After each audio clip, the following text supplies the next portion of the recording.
வணக்கம் மக்களே, நாம இந்த ஆரோக்கியமான பதிவில் வெந்தயத்தில் நிறைந்திடக்கூடிய மருத்துவமைகளை பற்றி பார்க்க போகிறோம். வெந்தயத்தை இந்த கோடை காலத்தில் நம்ம தொடர்ந்து எடுத்துக்கொள்ளலாம். இதன் மூலமாக நம்மளுடைய உடல் குளிர்ச்சி பெறும். கோடைக்கால பிரச்சனைகளை நம்ம சரி பண்ணிக்கலாம்.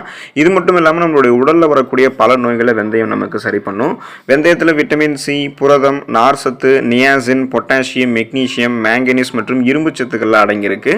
இது மட்டும் இல்லாமல் டயோஸ்டினின் என்று சொல்லக்கூடிய சேர்மமும் வெந்தயத்தில் இருக்குது. இதனால தான் வெந்தயத்தில் நமக்கு நிறைய மருத்துவ நன்மைகள் கிடைக்குது.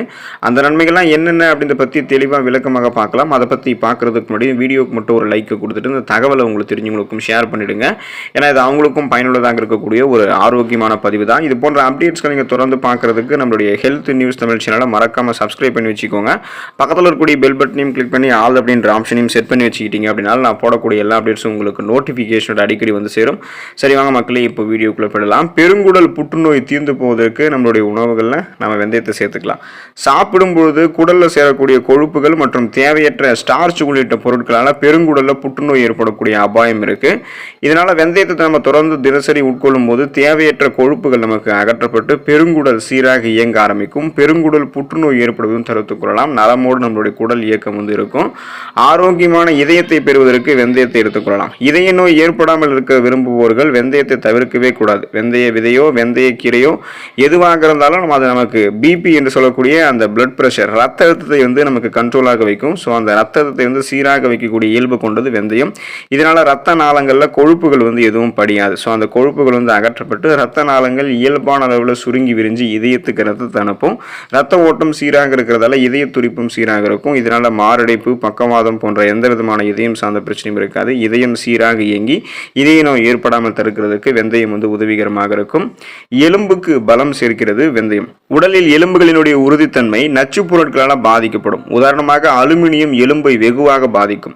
வெந்தயத்தில் இருக்கக்கூடிய நச்சு நீக்கக்கூடிய தன்மை அலுமினியம் போன்ற எலும்பை பாதிக்கக்கூடிய பொருட்களை சிதைத்து வெளியேற்றி உடலுக்கு வலு சேர்க்கும். இதன் மூலமாக எந்த விதமான எலும்பு சார்ந்த பிரச்சனையுமே நமக்கு இருக்காது.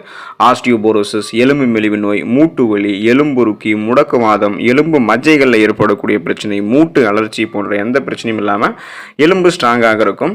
பசியின்மை அகண்டு போவதற்கு வெந்தயத்தை எடுத்துக்கலாம். சிலருக்கெல்லாம் பசிக்கவே பசிக்காது. எப்போதுமே நன்றாக சாப்பிட்ட ஒரு ஃபீல், அந்த உணர்வு இருக்கும். இதுக்கு காரணம் தெரியாமலே பல பேர் சாப்பிட்றதை தவிர்த்துருவாங்க. ஸோ உண்மையில் நம்ம சாப்பிட்ட உணவு முழுமையாக செரிக்காமல் அது செரிக்கிறதுக்கு தாமதமாகிறதால தான் பசியின்மை நமக்கு ஏற்படும். வெந்தயம் நம்மளுடைய உணவை உடைத்து செரிக்க வைக்கக்கூடிய இயல்பு கொண்டு இருக்கிறதால வயிற்றில் நமக்கு உணவு தங்குறது கிடையாது. இதனால் பசி நேரத்துக்கு பசி எடுக்க ஆரம்பிக்கும். பசியின்மையால் அவதிப்படுபவர்களுக்கு வெந்தயம் மிகச்சிறந்த மருந்தாக இருக்கிறது. உடலில் தேங்கியிருக்கக்கூடிய கழிவுகள் நீங்கி போவதற்கு வெந்தயத்தை எடுத்துக்கொள்ளலாம். வெந்தயத்தில் இருக்கக்கூடிய ஆன்டி ஆக்சிடென்ட் மற்றும் ஃபைபர் உணவு இது எல்லாமே செரிமானத்தை அதாவது உணவு செரிமானத்தை ஊக்குவிக்கக்கூடியது. இது சாப்பிடக்கூடிய உணவுப் பொருட்களில் இருக்கக்கூடிய மோசமான பொருட்களை சிதைத்து வெளியேற்றுவதால் உணவு செரிமானத்தை ஊக்குவிக்கிறதுல வெந்தயம் முக்கிய பங்காற்றுது. இதனால் தேவையில்லாத உடலில் இருக்கக்கூடிய கழிவுகள் நம்மளுடைய உடலை விட்டு நீங்கிவிடும். கழிவுகள் நீங்கி போவதால் பலவிதமான பிரச்சனைகள் அட்டாக் ஆகாமல் நம்ம தவிர்த்து கொள்ளலாம். நலமோடு வாழலாம். அதுக்கு வெந்தயம் உதவிகரமாக இருக்கும்.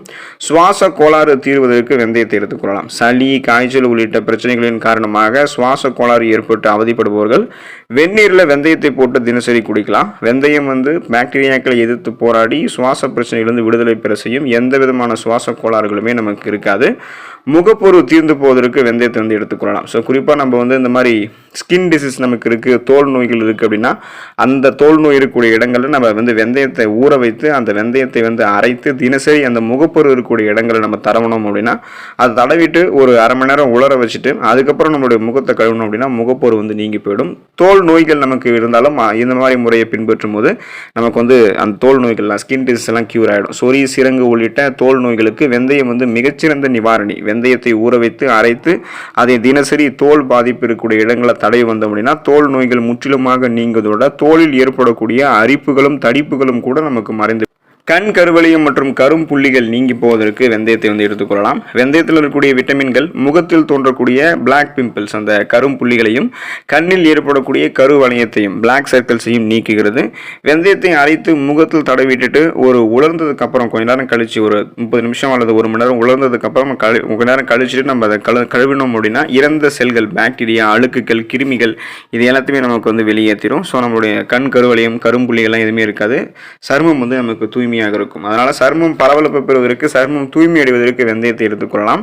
வெந்தயத்தில் இருக்கக்கூடிய விட்டமின் சி என்று சொல்லக்கூடிய உயிர் சத்து பளபளப்பான சருமத்திற்கு உதவிகரமாக இருக்கு. வெந்தயத்தை அரைத்து முகத்தில் தடவிட்டு கொஞ்ச நேரம் கழிச்சுட்டு கழுவணும் அப்படின்னா வறட்சி தன்மை நம்முடைய முகத்தில் நீங்கி முகம் பொலிவு பெறும். மேலும் இரவில் தூங்குவதற்கு முன்பு வெந்தய பொடியை முகத்தில் தடவிட்டு கொஞ்ச நேரம் கழிச்சு நம்ம கழுவணும் அப்படின்னா தூய்மையான துணிகளை துவைக்கும் போது முகம் பளிச்சுன்னு நமக்கு இருக்க ஆரம்பிக்கும். அதனால் நம்மளுடைய சருமம் பளபளப்பு நமக்கு மேம்பட ஆரம்பிக்கும்.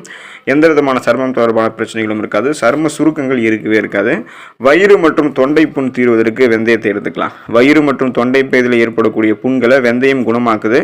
மேலும் இது நம்மளுடைய உடலை குளிர்ச்சியாக்கக்கூடிய இயல்பு கொண்டு இருக்கிறதால உடலில் ஏற்படக்கூடிய கொப்புளங்களையும் குணப்படுத்துது. இது தவிர இருமல் மற்றும் தொண்டை கரகரப்பு உள்ளிட்ட பிரச்சனைகளுமே வெந்தயம் நமக்கு கியூர் பண்ணிடும். ஸோ அந்த அல்சர் போன்ற அந்த குடல் புண்கள் பிரச்சனை இருக்கிறவங்க, வயிற்றில் புண்கள் இருக்கிறவங்களாம் அதை கியூர் பண்ணிக்கிறதுக்கு வெந்தயத்தை எடுத்துக்கொள்ளலாம். மலச்சிக்கல் தீர்வதற்கு வெந்தயம் உதவிகரமாக இருக்கும். தொடர்ந்து உங்களுக்கு சீரற்ற குடல் இயக்கம், கடுமையான மலச்சிக்கல்லாம் இருக்குது அப்படின்னா நீர் சத்தும் நார் சத்தும் இருக்கக்கூடிய உணவுகளை நீங்கள் எடுத்துக்கணும். குறிப்பாக மாவுச்சத்து இருக்கக்கூடிய உணவுகளை சாப்பிட்றத தவிர்க்கணும்.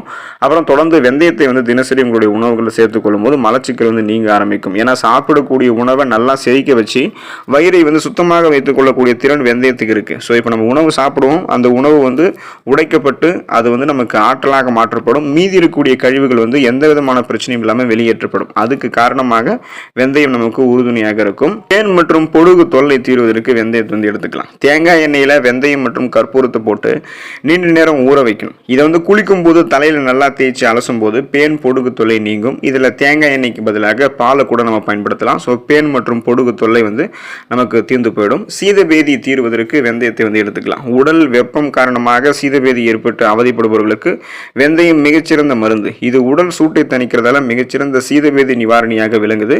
வெந்தயத்தை அப்படியோ அல்லது வறுத்து நீர் சேர்த்து இல்லைனா தேன் கலந்து நல்லா பிசைஞ்சும் சாப்பிடலாம். இப்படி சாப்பிடக்கூடிய வெந்தயம் நமக்கு சீதபேதியை கியூர் பண்ணும்.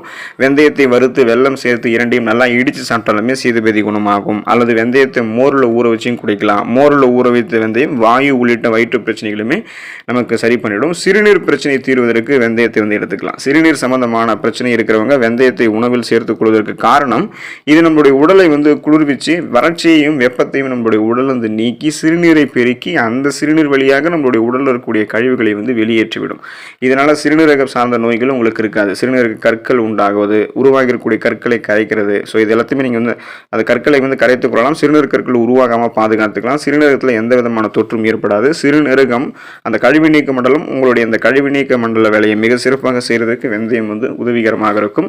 தலைமுடி வளர்ச்சியாக இருக்கிறதுக்கு வெந்தயத்தை எடுத்துக்கொள்ளலாம். இப்போ தலைமுடி வளர்ச்சியில் வெந்தயத்தினுடைய பங்கு முக்கியமானது. அதில் இருக்கக்கூடிய எண்ணெய் பசை முடி வளர்ச்சிக்கு உதவுவதால தலைக்கு தேய்க்கப்படக்கூடிய எண்ணெய் தயாரிப்புல வெந்தயமும் பயன்படுத்தப்படுது. மேலும் இது முடி உதிர்தலையும் தடுக்குது. ஏன்னா வெந்தயத்தில் இருக்கக்கூடிய ஆரோக்கியமான மூலக்கூறுகளை பிரித்து தான் அந்த தலையை தைக்கக்கூடிய எண்ணெயை தயாரிக்கிறாங்க. அதுக்கு காரணம் வெந்தயத்தில் இருக்கக்கூடிய எண்ணெய் பசை. உங்களுக்கு விருப்பம் இருந்தால் நீங்கள் தலைமுடியை ஆரோக்கியமாக வைத்துக் கொள்வதற்கு வெந்தயம் பயன்படுத்தப்பட்ட எண்ணெயை எடுத்துக்கலாம்.